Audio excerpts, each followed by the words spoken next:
I'm going to take a look at Kaizena. It's a way to add voice comments to Google Docs. So many of us know how to add text-based comments, inserting comments into docs that you're sharing with your colleagues or with students. But this app now allows us to go in and add voice comments as well as other resources to elaborate upon the advice that you're giving or what you're adding to that. So let's go ahead and take a look at how to do that. Go out to show you that you can easily search in Google for Kaizena, and then my second hint is the Chrome Web Store. It's going to launch the web store and it goes right out to this screen. Go ahead and you click on this launch button there. Normally, I might come on up here in this area to look for some of the apps to launch when I'm in my Google Chrome. But because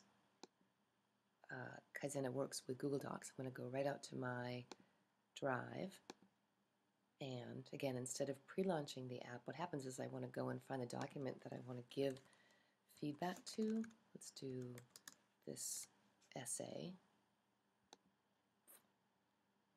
If I normally launch that like this, there's no place for me to find the way to give comments. Normally I can come on in here, but I don't see anything different in this. Let's go back to Drive.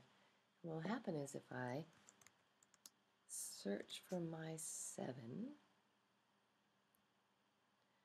instead of launching it like I normally would, I'm going to come over and click on this box here. And you'll notice once I did that, I've got another series of menus up in here. Come on over to More, and I want to do the Open With. Because again, I don't want to launch it regularly with Google Docs. I want to come on and launch it with this new app, Kaizena.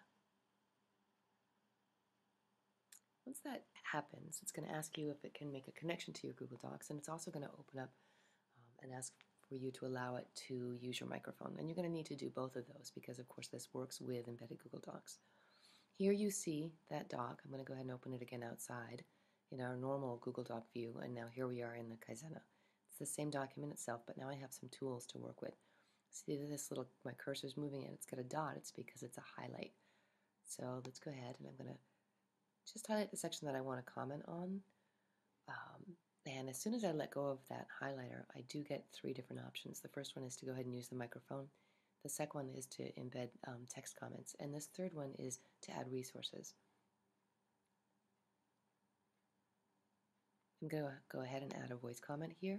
And I'm going to click on recording and say, I like that one of the first things that you were focusing on was the neighborhood this summer because I know that was important to you and it keeps coming back over and over again in this essay.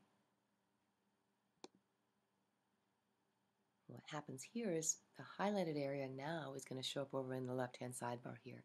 And we'll notice that we have a couple of options. You can actually see here that this is where the voice comment was made, and I can go ahead and click on that to listen back to it if I want.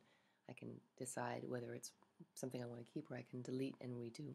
I can change the color coding of what I've highlighted there, and I might want to do that for a number of reasons.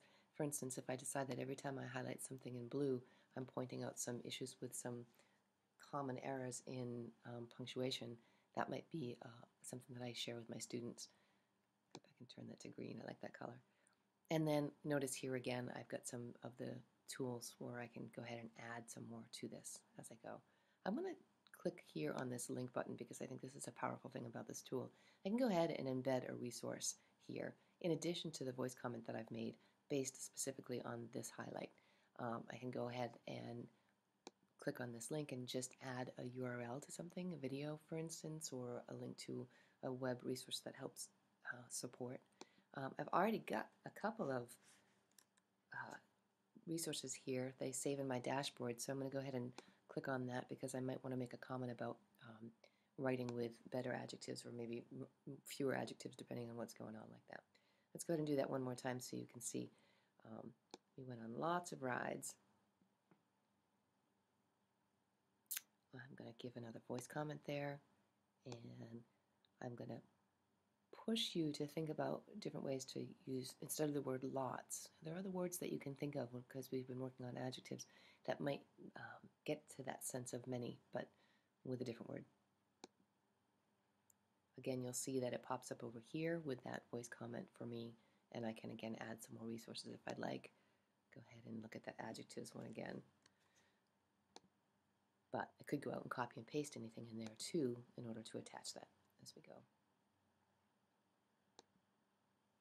When I want to send this to the student, I come on over here and notice that it'll give me a number of ways to be able to do that. I can send that via an email to the person, or I can go ahead and post that right in Google Docs.